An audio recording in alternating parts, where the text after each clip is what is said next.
place, and the last time I was there was 1970, when it was caught.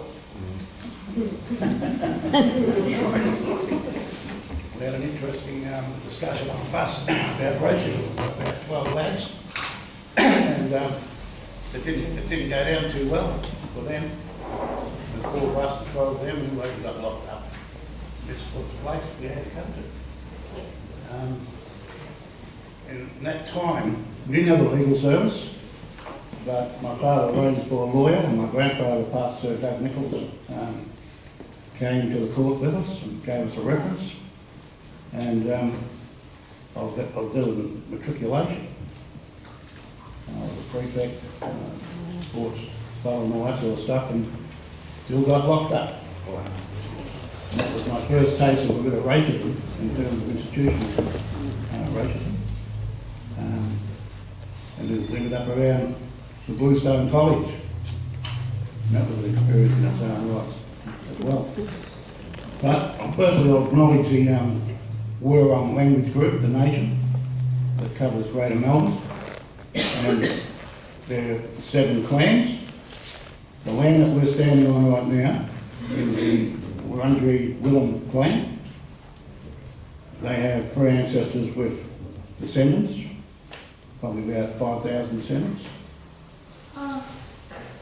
The thing about a clan though is that there's 300 clans across this state. That's on the record of the last 230 years, well documented, 300 plus clans. When they talk about genocide, people talk about Nazis in Germany and the rest of it, but we have that here. Because of the 300 clans that were documented, only 100 plus have survived. Right? So Wurundjeri with their 6 or 7 clans, only 1 of them survived. And that goes right across this state, if not Australia. When we talk about genocide, it started when people first invaded our country. Every day when we wake up and go to bed at night, we think about what happened to us. Every day. I've been on this planet 6.6 decades. And Australian Day has never been celebrated in my clan or my family. Never. What's there to celebrate? It's a recent invention. I read somewhere where originally it was July 31st or July 17th, and they changed it around a few times. That was in the 1900s. And now it's the 2026, whatever it is. We never had calendars. We never had days. We had seasons, hunting season, bovine mock season, all that sort of stuff. So it's a bit of a furphy Australia out to the point, because we've got real issues out there. Issues about sovereignty, issues about land rights. And we need to address those. And I suppose Australia Day is a point of discussion. And obviously it's going to get heated up as we go along. Only 2 councils out of about 500 across Australia have taken a position on it. We don't celebrate it. Australian Day, the way it is at the moment, is divisive. And when someone tells you it's a unifying day, that's bullshit. You don't see us out there celebrating. And we've got nothing to celebrate on that day.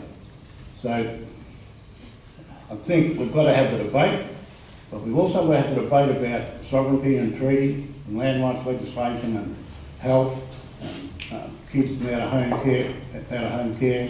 We've got 2,000 kids in Victoria and out of home care. That's a nice flash name for stolen gender care. That's the disgrace, and probably Australia-wide it's probably about 17,000. Land rights, well, let's have a look at that. 27 million acres was what the 38 nations across this state occupied.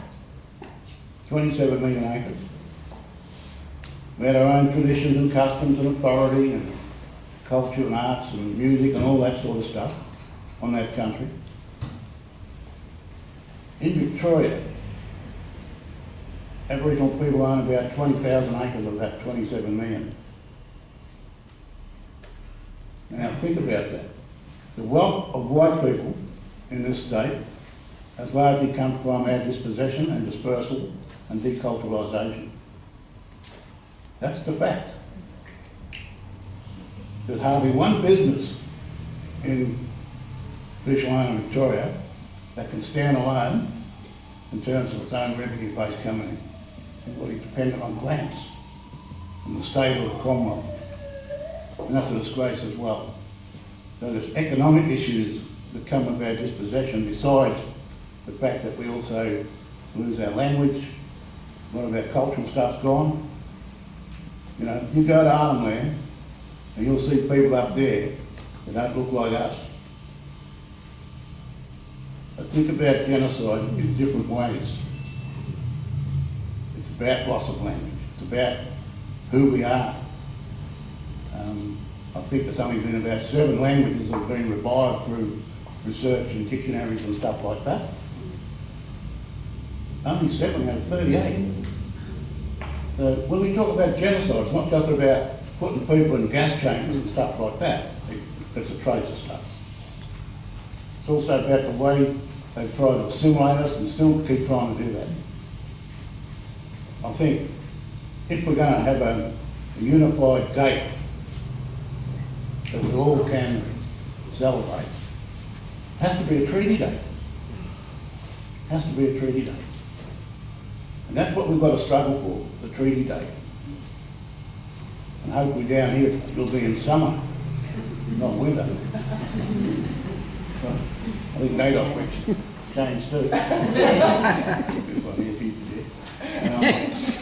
So these dates, right, we've got to get them sorted out. And there's just no reason why we can't change it. It's been changed many times.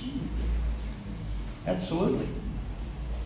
I think my grandfather once said that you can get a tune out of the black piano notes, you can get a tune out of the white piano notes. So to get harmony, you've got to play both. And that's aimed at real reconciliation.